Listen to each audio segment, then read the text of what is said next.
لیکن صدقہ واجبہ جس کو زکوٰۃ کہتے ہیں وہ آپ ہر کسی کو نہیں دے سکتے۔ قرآن نے جن کو کہا ہے انما الصدقات للفقراء والمساکین، صدقات واجبہ جو ہیں یہ فقراء مساکین کو، یعنی جن کے پاس نصاب کے برابر مال نہیں ہے صرف ان کو ہی آپ دے سکتے ہیں۔ نصاب کیا ہے؟ میرے والد فرمایا کرتے تھے کہ ہماری ایک ہوٹل تھی، اور جیسے ڈھابا ہوتا ہے، ایک وقت ایسا تھا کہ میرے والد علیہ الرحمہ وہ خود وہاں پر موجود تھے۔ ایک بس آئی قیدیوں کی، پولیس والے ان کو جیل لے کر کے جا رہے تھے، وہ کشمیر سے یا کہیں سے پکڑے ہوئے قیدی تھے، اور اس بس میں ان کو ہتھکڑیاں ڈال کر کے بیٹھایا گیا تھا۔ بھری ہوئی تھی بسیں، رات کا وقت تھا۔ اب لے جانے والے جو پولیس تھے وہ لوگ ہوٹل کے لیے وہاں رکے، وہ لوگ کھانے کے لیے آئے، لیکن کسی قیدی کو اترنے نہیں دیا انہوں نے۔ تو ہمارے والد فرماتے ہیں کہ ہم نے دیکھا وہ کھڑکیوں سے اشارے کر رہے تھے، شاید بھوک لگی ہوگی، پیاس لگی ہوگی، لیکن ان کو چھوڑنے کی تو اجازت نہیں تھی، بس سے وہ نکل نہیں سکتے تھے۔ تو انہوں نے پولیس والوں سے پوچھا کیا ہم ان کو کچھ کھانا دے دیں؟ پولیس والوں نے کہا آپ کے ہاں ہے اگر تو دے دیں۔ تو کھانا جو بھی تھا رات کے وقت ان قیدیوں کو دیا گیا۔ ہوٹل کا جو بھی کھانا تھا وہ اتنا شکم سیر ہو کر کے کھائے کہ کھاتے کھاتے ان کے آنسو بہ رہے تھے۔ یہ میں کسی بڑائی کے لیے نہیں کہہ رہا ہوں، لیکن اس کی ایک خاص وجہ میں آپ کو بتاتا ہوں کہ وہ روتے ہوئے پورا کھانا کھائے اور اس کے بعد ہاتھ اٹھا اٹھا کر بار بار دعا کرتے رہے۔ ظاہر سی بات ہے، ہو سکتا ہے کئی دنوں میں کی قید میں ان کو کھانا نہیں ملا ہو۔ اب اس چیز کو ہوئے دن گزر گئے، لیکن کئی معاملات ایسے آئے۔ میرے والد رحمۃ اللہ علیہ فرماتے تھے کہ اللہ تبارک و تعالی ہمیشہ صرف ہماری نمازوں کی وجہ سے، ہماری تسبیح اور تلاوت کی وجہ سے ہی رحمتیں نہیں نازل فرماتا، بلکہ کبھی ایسا ہوتا ہے کہ کچھ ضرورت مندوں تک ہم پہنچ گئے تھے، ان کی وجہ سے اللہ ہماری زندگی پر رحم فرماتا ہے، اور وہ رحم ہم کو دیکھنے کو ملا زندگی میں، وہ برکتیں دیکھنے کو ملی۔ اس طرح سے ایک اور چیز ملتی ہے۔ چند سالوں پہلے کی یہ بات تھی،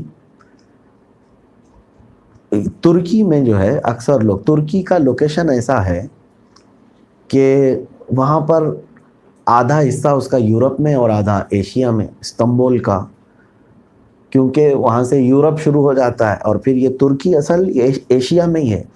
تو بہت سارے لوگ جو یورپ میں انٹر ہونا چاہتے ہیں غیر قانونی طریقے سے، تو وہ ترکی کے راستے سے جاتے ہیں، اور وہاں بہت سارے ایجنٹ بھی ہیں جو کراس کرواتے ہیں، بارڈر کراس کرواتے ہیں۔ کیسے؟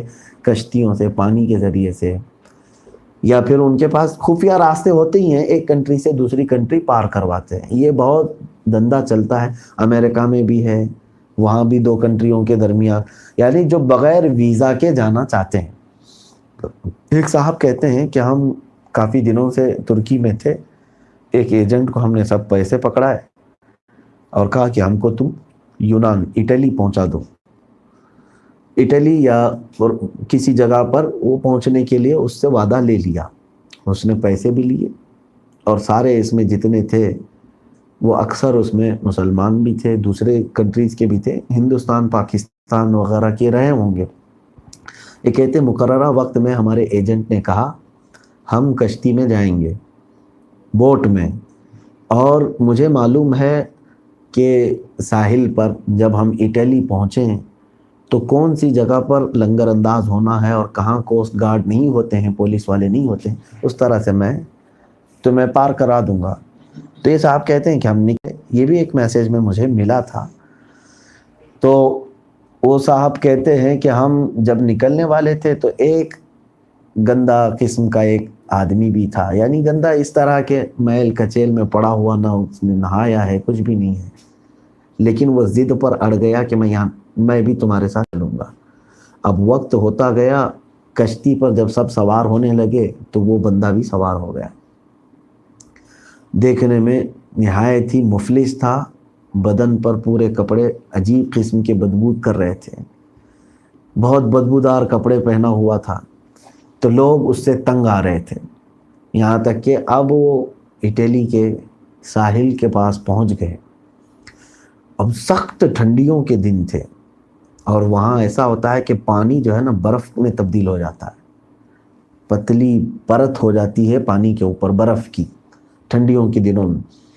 تو کہتے ہیں کہ اتفاق ایسا ہوا کہ کوسٹ گارڈ جو تھے وہ ڈیوٹی پر تعینات تھے. ہم وہاں سے ہٹ کر کے دوسری جگہ آ گئے، دوسری جگہ سے تیسری جگہ، لیکن گئی تو وہ کھانسنے لگا، سر پریشان. تو سارے لوگ چیخنے لگے کہ اس کو کہاں سے تو لے آیا، ہمارے آرا میں خلل ہے. تو سارے لوگوں نے اٹھا کر کے اس کو سمندر میں پھینک دیا، اس کو ندی میں پھینک دیا. اب اتنا یہ صاحب کہتے ہیں، یہ جو بیان کر رہے ہیں کہ ہم نے اس کو پانی میں پھینک دیا، یہاں تک مجھے معلوم ہے، لیکن اس کے تھوڑی ہی دیر کے بعد فائرنگ کی آواز شروع ہو گئی. یعنی ہم ساحل پر پہنچ ہی رہے تھے، یہ کسی کنارے پر، ہم کو پولیس والوں نے دیکھ لیا تھا یا خفیہ طریقے سے ان کو معلومات ہو گئی تھی کہ ایک کشتی غیر قانونی طور پر اٹلی میں داخل ہو رہی ہے، اس میں کافی لوگ سوار تھے. تو فائرنگ شروع ہو گئی. تو یہ کشتی کو بچاتے ادھر سے ادھر لے کر کے نکل رہے تھے، لیکن کشتی پوری پلٹ گئی اور اس میں جتنے تھے سب غرق ہو گئے، سارے لوگ ڈوب گئے.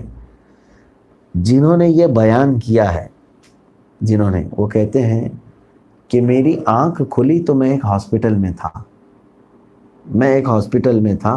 اٹلی کے ہاسپٹل میں، اور پولیس تعینات تھی. میں نے پوچھا کیا ہوا، کہا کہ تم کشتی میں سوار غیر قانونی طریقے سے آ رہے تھے. کہا میں آ رہا تھا. ہاں میں آ رہا تھا، میں اس بات کا اعتراف کرتا ہوں. تو کہا کہ تم اکیلے اس میں بچے ہوئے آدمی ہو، باقی سب ڈوب گئے. تو میں نے کہا کہ اتنی سخت ٹھنڈیوں میں ظاہر سی بات ہے کسی کو اگر پانی میں بھی ڈال دیا جائے تو ویسی اس کی موت آ جائے گی. کچھ تو فائرنگ سے مرے تھے اور کچھ کشتی کے پلٹنے سے مر گئے تھے. اب اس پولیس نے ایک اور بات کہی کہ تم بچے ہو اور ایک بندہ بچا ہے بس، اس پوری کشتی میں کئی 100 لوگ تھے. تو اس نے کہا کون بچا ہے؟ تو وہ ہٹا کر کے اس نے دیکھا تو وہ غریب آدمی تھا جس کو انہوں نے پہلے پانی میں پھینکا تھا، وہ بھی زندہ بچا ہوا تھا. وہ زندہ بچا ہوا تھا اور وہ بیڈ پر پڑا ہوا تھا. ہاں ٹھنڈی کی وجہ سے اس کا جسم کافی سخت ہو گیا تھا. تو اب یہ صاحب کہتے ہیں اس دن مجھے سمجھ آئی کہ جب تک یہ غریب ہماری کشتی میں تھا تو ہم پر کوئی حملہ نہیں ہوا اور ہم صحیح سلامت تھے. جہاں ہم نے اس کو اٹھا کر کے پھینکا پھر ہمارے اوپر فائرنگ بھی ہوئی، کشتی پلٹ بھی گئی اور سارے. اب ان سے کسی نے کہا کہ تم اکیلے کیسے بچ گئے؟ تو اس نے کہا مجھے صرف اتنا احساس ہوتا ہے کہ جب سارے لوگوں نے اتفاق کر لیا اس غریب کو پانی میں پھینکنے کا تو میں نے صرف اپنا لائف جیکٹ اس کو پہنا دیا تھا.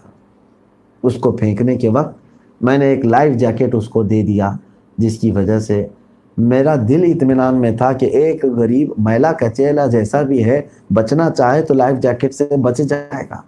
تو مجھے یہ لگتا ہے کہ رب تبارک و تعالیٰ نے میرے اس کام کی وجہ سے میری بھی زندگی بخش دی.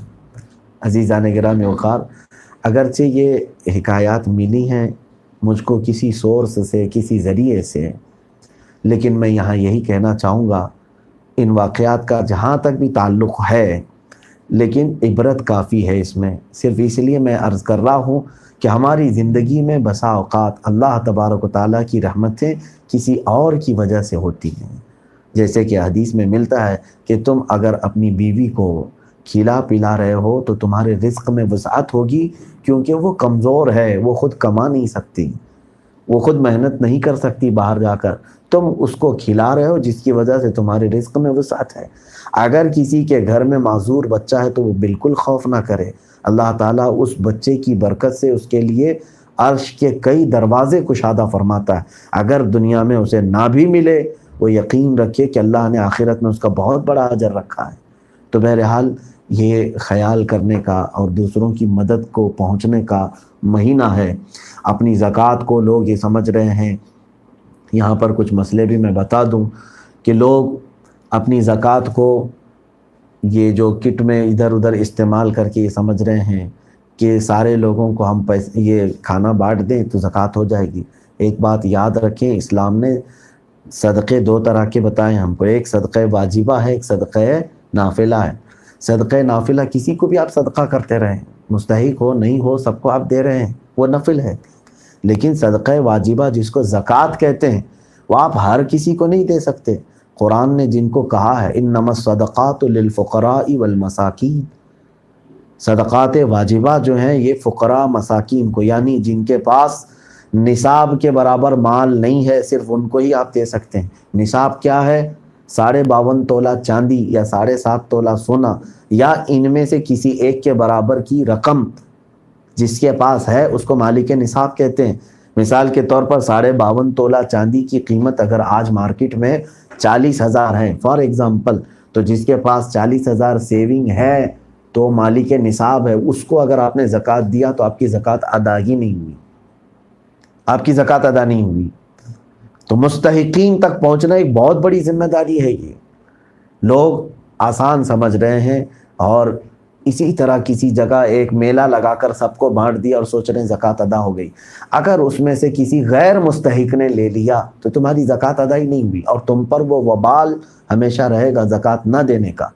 وہ کیا ہے؟ اللہ تعالیٰ نے فرمایا یکنزون الذہب والفضة ولا ينفقونها فی سبیل اللہ فبشرہم بعذاب علیم۔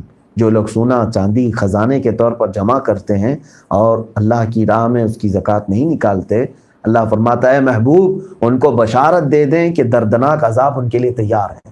یوم یحمى علیہا فی نار جہنم، اللہ فرماتا ہے کہ ان کو تپایا جائے گا جہنم کی آگ سے۔ فتقوا بہا جباہہم وجنوبہم، ان کی پیٹھ کو اور ان کی پیشانیوں کو داغا جائے گا جو زکوٰۃ نہیں دیتے تھے، یا زکوٰۃ کا مال جن کے پاس رہ گیا تھا۔